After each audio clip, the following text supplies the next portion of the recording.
Bienvenidos a este panel que estaremos tratando acerca del código de red. Es un tema que nos atañe a todos, de mucha actualidad, y que deberíamos de estar ocupados todos en las empresas acerca de él, porque ya al día de hoy ya está en vigor. Mi nombre es Mario Alberto Solano, pertenezco al grupo CEMEX y trabajo en la división de energía, y adicionalmente soy vocal en la Comisión Reguladora de Energía para el Comité de Confiabilidad del Código de Red precisamente. El día de hoy nos va a acompañar el maestro en ciencias, el ingeniero Iván Mijares, que pertenece al SENACE Noreste. También nos acompaña el doctor Armando Llamas, que es catedrático en el Instituto Tecnológico de los Estudios Superiores de Monterrey. También está conmigo el ingeniero Roberto Sanders, que es ejecutivo en la compañía Pilar Mexicana. Y también el ingeniero Eduardo Martínez, que labora para Maco Integra. El día de hoy estaremos tratando temas técnicos y temas de esta ley que son muy importantes que todos tengamos en mente para poder ejecutar proyectos en nuestras industrias. Por supuesto, sé que habrá dudas y habrá preguntas en los cuales aquí abajo en la proyección que ustedes estarán viendo aparecerán nuestros correos electrónicos y medios por los cuales ustedes puedan hacernos llegar y las contestaremos posteriormente. Muchísimas gracias y iniciaremos. La primera pregunta que surge en esto es ¿de dónde viene el código de red? ¿Por qué nos hace necesario tenerlo? ¿Y qué situaciones afronta esto? Para esto pediría yo a Iván, por favor, que si nos podrías ayudar y comentarnos esto. Claro. Muchas gracias por la invitación. Como todos sabemos, ya es un tema, yo creo que conocido por todos. El código de red se hizo su publicación en el año 2016, el 9 de abril entró en vigor, a través del diario oficial de la Federación, y el ente el cual fue asignado pues, fue la Comisión Reguladora.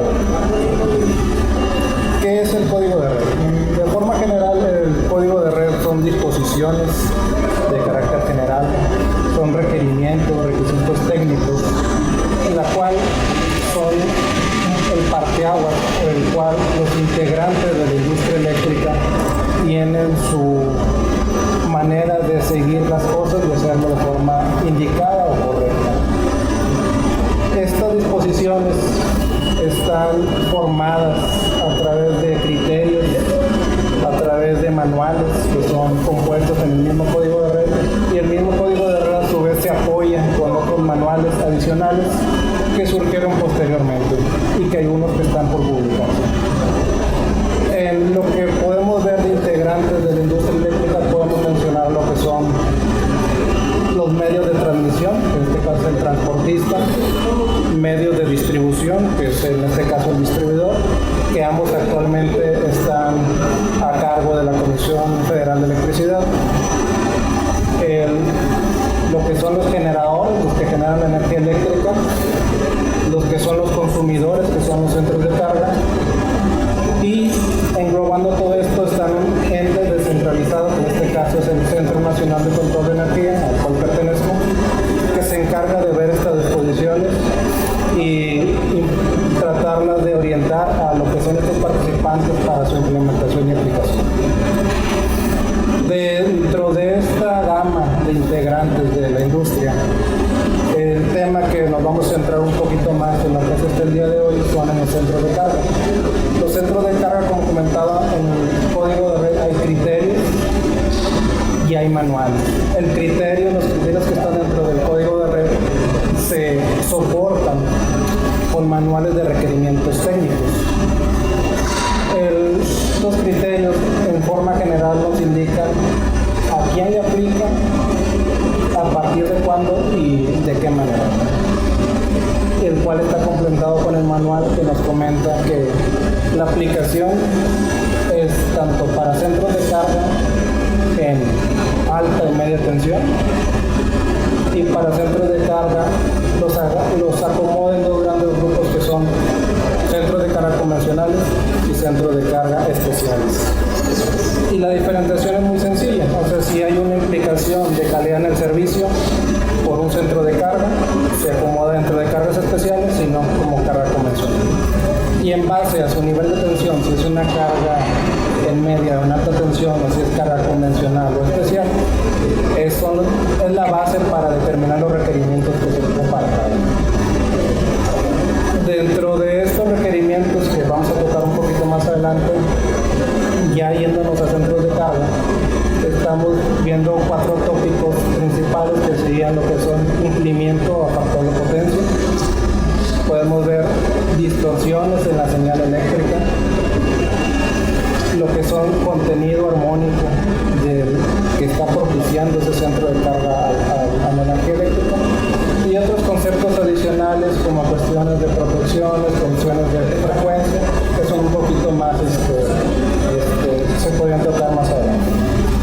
Pero por lo pronto no sé si podemos ya con un poco lo que se recapituló aquí, empezar a ampliar un poquito más los temas. Perfecto, Iván, muchas gracias. Sí. Como vimos, es muy importante este tema, aplica a muchas industrias, como lo menciona Iván, aplica a centros de carga de media y de alta tensión, los cuales son muchísimos en el país y deberíamos de estar muchos ocupados en este tema. Es por esto que en el mismo manual está establecido que la parte de técnico está cubierto por él, pero no es un documento para recaudar, sino es un documento técnico, como lo decía. Entonces, la parte de las penalizaciones viene mencionado en la Ley de la Industria Eléctrica, en el artículo 165, y entonces ahí lo podemos ir y lo consultamos y dice que viene por 2 formas. La primera forma es por incumplirlo, que va entre 50,000 y 200,000 salarios mínimos, solo por el hecho de haberlo incumplido, y además se le suma entre el 2 y el 10% de los ingresos brutos del año anterior, si a manera de la Comisión Reguladora de Energía el incumplimiento fue grave. Entonces, si vemos, es algo que puede llegar a ser oneroso, y entonces por ello pues debemos estar muy al pendiente y ponernos a trabajar en este sentido. Y es por eso que le quisiera pedir al doctor Armando que nos platicara acerca de los requerimientos técnicos que necesitamos cumplir en estas industrias, precisamente en todos los centros de carga. Por favor. Claro, con mucho gusto. Miren, quizás el más importante de los requerimientos es el de factor de potencia. Resulta que en el mundo de la electricidad pues tenemos voltajes y corrientes en forma alterna, en forma esencialmente senoidal.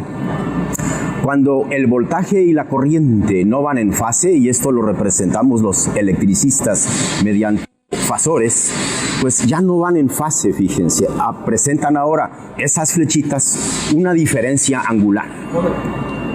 Lo ideal es que esa diferencia angular sea 0, lo cual nos daría como resultado factor de potencia unitario. El coseno de esa diferencia angular es precisamente el factor de potencia.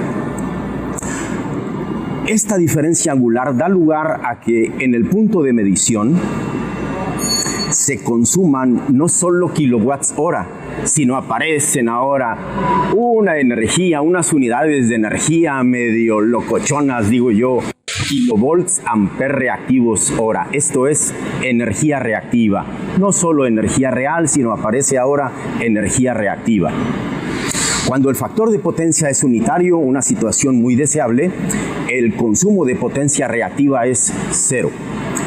Y a medida que el factor de potencia se aleja de la unidad, esto es, aumenta ese desplazamiento angular, el factor de potencia disminuye. Antiguamente había un requerimiento relacionado con la factura, de lo que ahora le llamamos CFE, suministro básico, o CFE, suministrador de servicios básicos, para que el factor de potencia medido con energías de todo el mes diera lugar ya sea a un recargo o a una bonificación. El valor umbral, el valor límite de este factor de potencia era 0.9, que resulta más o menos de un ángulo como de 25 grados, fíjense, más o menos. Y era, insisto, un solo factor de potencia, algunos dicen el factor de potencia promedio de todo el mes. Ahora el requerimiento de código de red calcula el factor de potencia de la misma manera. Esto es, necesitamos 2 energías, la energía real y la energía reactiva. Pero ¿qué creen? Ya no es la energía de todo el mes, es la energía de solo 5 minutos. Cada 5 minutos se calcula el factor de potencia.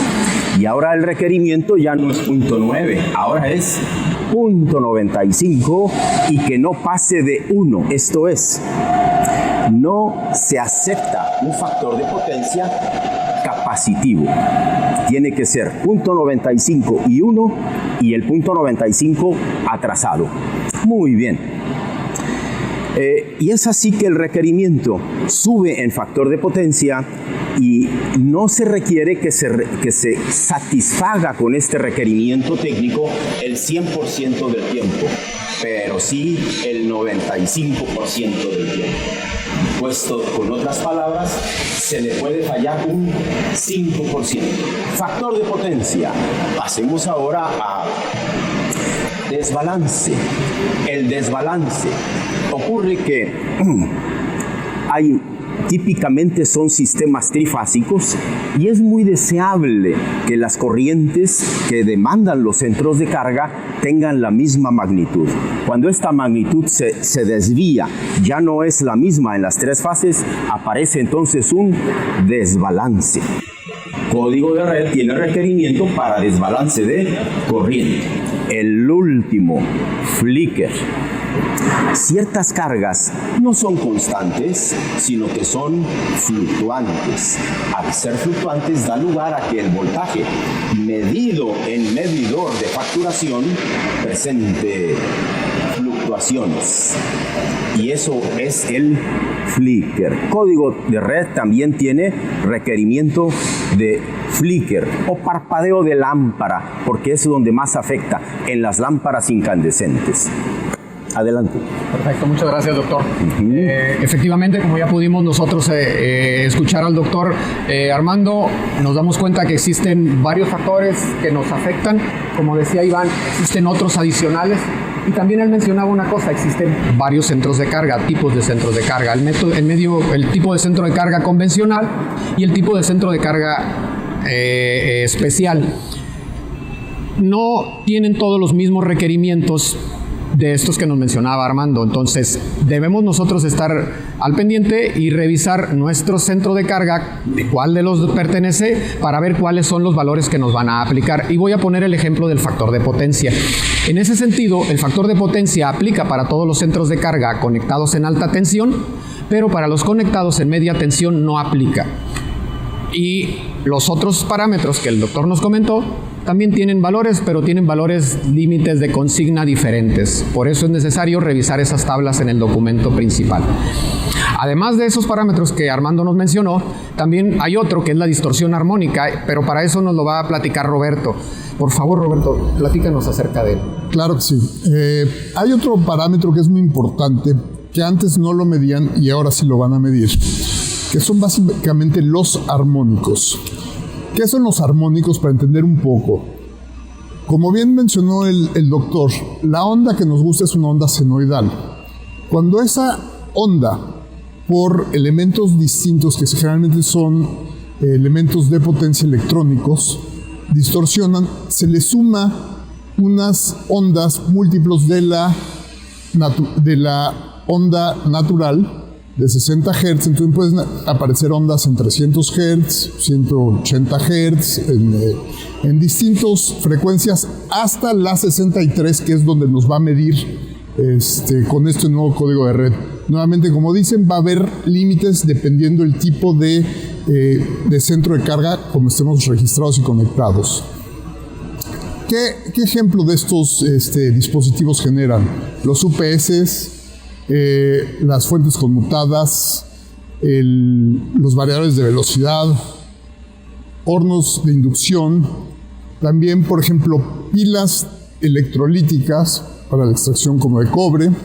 En fin, hay muchos dispositivos que generan este tipo de distorsión armónica.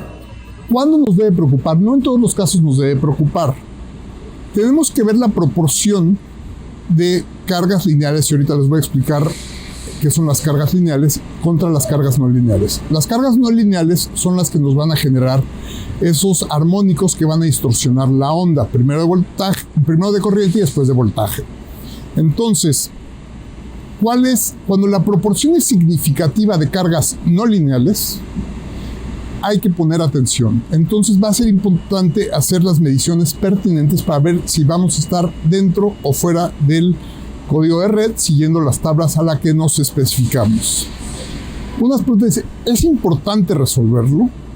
La respuesta no solo son por las multas que ya mencionaron, que son bastante onerosas, sino también por un tema de confiabilidad, temperaturas, eficiencia energética, que se pueden alcanzar a disminuir los armónicos de la planta. ¿Por qué? Porque estos armónicos pueden afectar los conductores en temperaturas más elevadas, disparar protecciones indebidamente, tener circulantes por neutro, podemos tener los capacitores, se pueden dañar, los transformadores también trabajan a una temperatura más elevada. Entonces, todo lo que requiera temperatura disminuye la vida útil de todos sus componentes. Entonces, sí es importante atacarlo, no solo desde el punto de vista del código de red, sino como una consigna que creemos que es importante.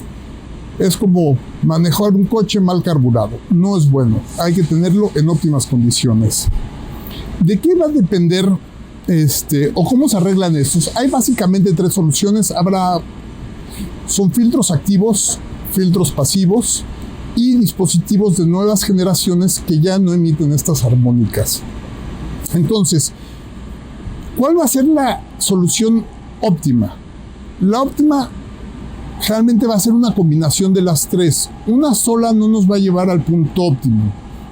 Entonces, va a depender la solución del tipo de proceso, los dispositivos que la generen, la antigüedad de la planta, en fin, todos esos elementos los tenemos que balancear para determinar cuál va a ser el mix correcto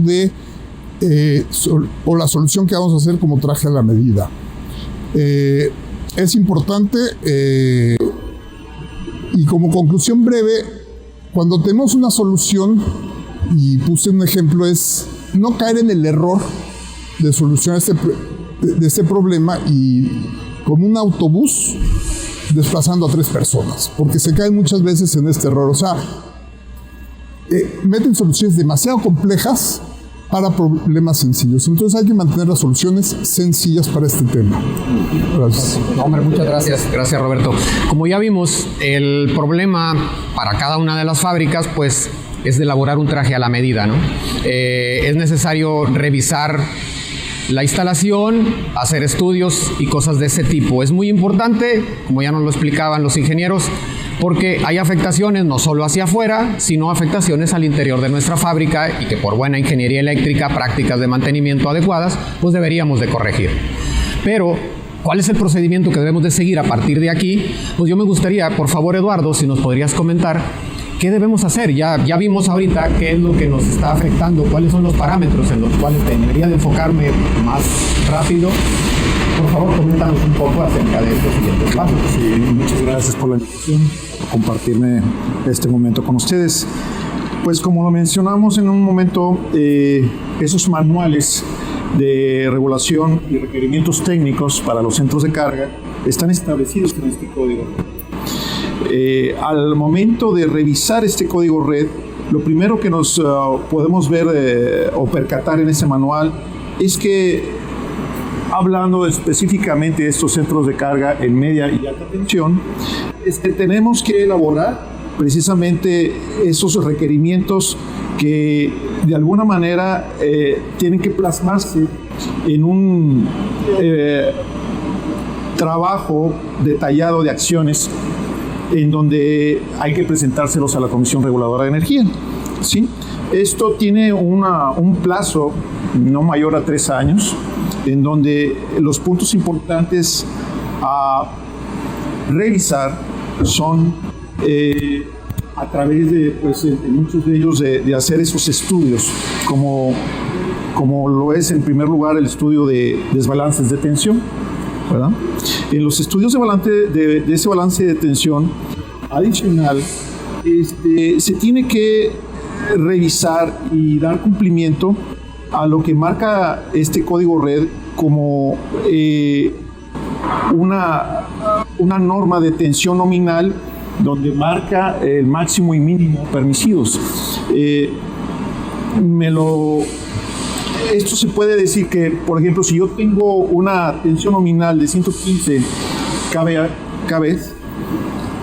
tengo que estar sosteniendo, ¿verdad?, esta variación de tensión de manera permanente y seguir conectado hasta cierto punto marcado como una tensión máxima. No me puedo salir antes, porque de lo contrario incurriría en una situación donde provocaría un daño para lo que son las redes, ¿verdad? Entonces, aquí es muy importante precisamente seguir los ajustes a estas protecciones en alta y baja tensión, ¿verdad? También tenemos en número 2 lo que son esos desbalances de frecuencia.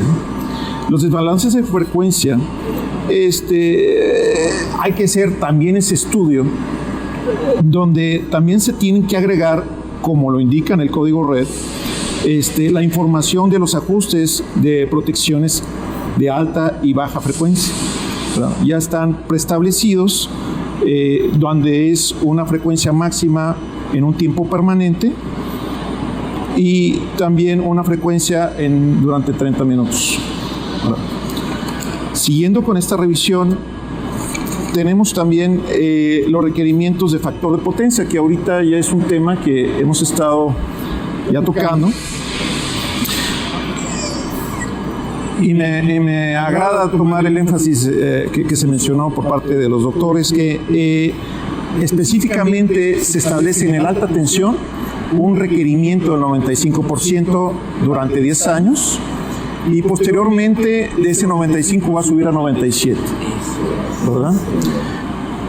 Más sin embargo, bien se dijo, esto está solamente enfocado a la alta tensión, no está afectando precisamente a los centros de carga de media tensión, ¿verdad? Eso sí es una buena noticia, al menos para la gran población. Después de estos requerimientos podemos hablar también de lo que es el tema de las protecciones, ¿sí? Tenemos que validar precisamente la coordinación de las protecciones entre los puntos de conexión y lo que son los puntos estos puntos de conexión con la subestación en particular, en este caso quien nos está proveyendo la energía, ¿verdad? Siguiendo con la secuencia, tenemos también el tema de control, ¿verdad? Este tema de control, el SENACE debe de establecer las características de registro de instrucciones de despacho para el responsable de la demanda controlable, y así adaptar los sistemas para recibir la instrucción de conformidad con la regulación aplicable en materia de seguridad de información y tecnologías de información de comunicación. Tenemos el intercambio de información, el siguiente punto, donde básicamente se establecen precisamente que la información que se va a manejar en los sistemas de telemetría de control tienen que tener la peculiaridad de tener protocolos abiertos, de tal manera de que estos protocolos pudieran no tener problemas para ser de alguna manera interpretados por lo que viene siendo el SENACE, ¿verdad?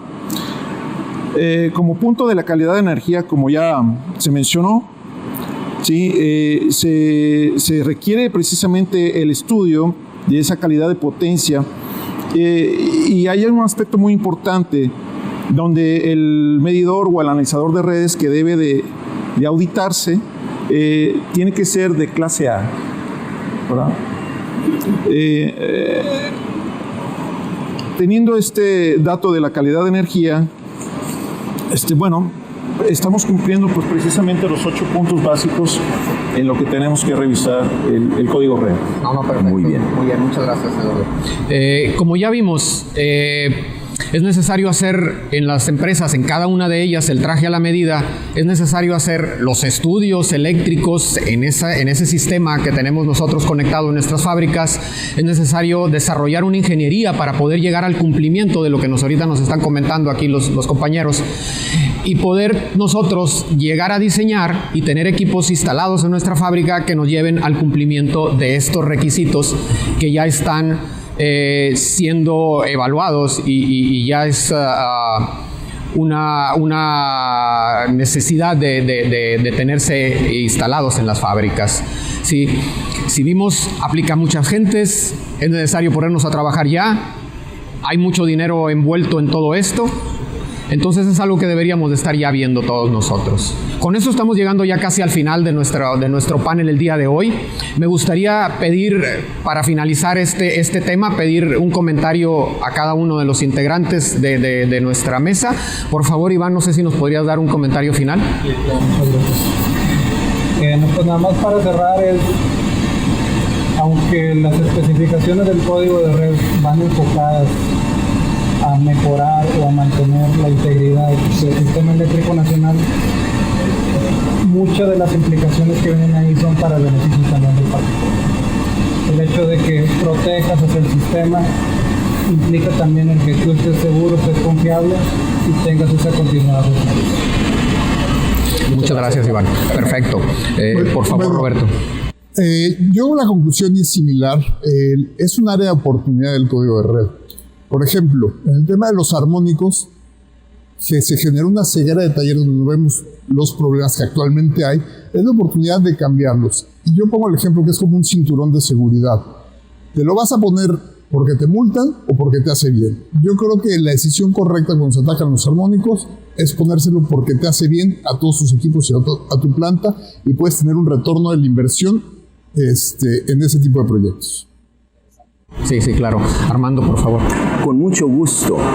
El voltaje, fíjense, si tenemos un voltaje trifásico de frecuencia constante, de magnitud constante igual a la nominal, frecuencia de 60 Hz, un voltaje hermosamente senoidal, el principal beneficiado es el centro de carga. Es correcto. Muchas gracias, Armando. Eduardo, por favor. La normativa que se expone en este código red, bien se dice que abre un panorama de oportunidades para todo lo que es la ingeniería en el momento de que puedan ofrecerse esos servicios importantes que ahorita demanda la industria para fortalecer precisamente toda esta red de transmisión y distribución de energía. Perfecto. No, hombre, pues muchísimas gracias. Ya vimos que el código de red es muy importante para nuestras fábricas. Hemos visto que es necesario para el sistema eléctrico mexicano, que es básico para nuestras fábricas al interior, y ya es una ley que está en vigor, aplica a muchas empresas, pues es necesario tomar acción en estos proyectos. Nada más que tomamos en cuenta que el retorno de las inversiones de estos tipos de proyectos no van a venir con incrementos de ventas y cosas de este tipo. Hay que tomar en cuenta que esto viene por una mejor ingeniería eléctrica, por una mejor fábrica, por una evitar una parte de una sanción a nuestra empresa, ¿no? Es por eso que debemos tener también cuidado, porque en el mercado pudiera ser que nos encontremos personas que nos ofrezcan cosas adicionales a las que necesitamos. Es por eso que el conocimiento del código de red es muy importante. Y tomar nosotros un buen sentido común eléctrico es una palabra que llamo yo de ese tipo, pero hacer el traje a la medida, el adecuado, como decíamos, no ir a sobreprotegernos de algún modo, porque la solución debemos buscar que sea la mejor técnicamente, pero también que sea la mejor económicamente para nuestra empresa. Hemos hablado acerca del código de red, pero adicionalmente, pues hemos hablado también de algunos otros manuales. Si nos vamos a las leyes, hay más de 500 páginas fácilmente de este tipo de material que está involucrado en todo esto, en los cuales nosotros deberíamos de estarlos leyendo y saberlos de memoria. Es por eso que yo los invito a que le demos una leída a todo esto, busquemos la forma, cómo estamos ahorita y cómo deberíamos estar, y empezar a construir ya ese plan de trabajo que tenemos que entregar a la Comisión Reguladora y poder asegurarnos que nuestras fábricas operan adecuadamente. Muchísimas gracias por habernos escuchado el día de hoy y visto a través de este canal. Esperemos vernos pronto en una nueva edición.